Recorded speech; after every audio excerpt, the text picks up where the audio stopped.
Today, we are diving into what makes conversations truly work and how each of us can unlock our potential to be super communicators, both in our personal lives and also at the work.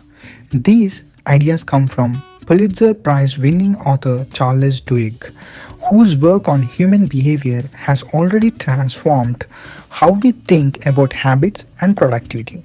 Now we turn his attention to science and art of conversation. So here are the big takeaways of conversation having the power to change everything. If we approach them the right way, let's break it down into the 5 key insights that you can start using today. Number 1, we are all super communicators. Here are the surprising truth. Every one of us have the ability to connect deeply with others. It starts with understanding what kind of a conversation you are having. Is it a social, practical, or emotional?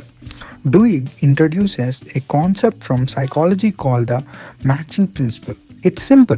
If you want to connect with someone, match the type of conversation they are having. If they are sharing something emotional, don't respond with cold, practical advice. Mirror their tone and invite them to mirror yours.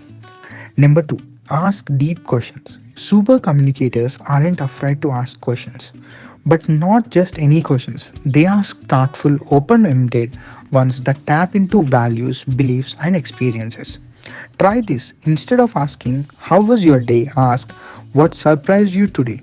Or if someone mentions their job, ask, "When did you realize you wanted to do that?" These questions feel natural but open doors to meaningful conversations. And bonus, they signal to the other person that you care about what matters to them. Number 3, listen beyond words. Do you know about 80% of the laughter isn't triggered by humor? Yes, it's actually a way to show connection. In 1980, NASA faced an unusual challenge. They needed astronauts who could handle living in a cramped quarters for months.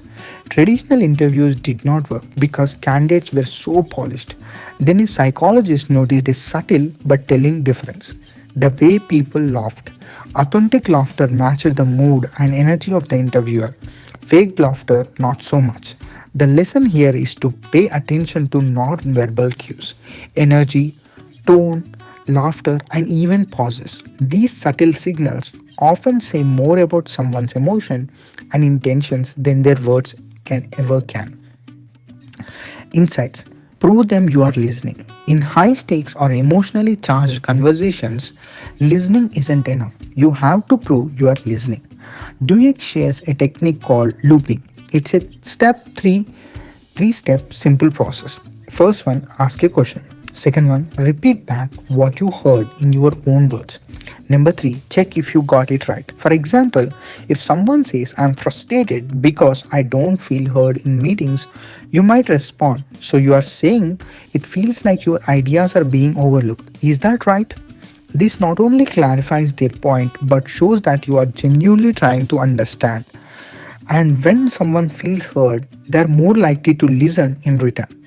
Number 5, acknowledge identity in social conversations. Most of our conversations are social, and they are how we relate to each other within the context of society. Here is a catch. For these conversations to succeed, people need to feel like their identity is being recognized. If someone says, "As a first generation college graduate, this is important to me," acknowledging that identity builds trust, and you must say, "I can see how your experiences shape your perspective.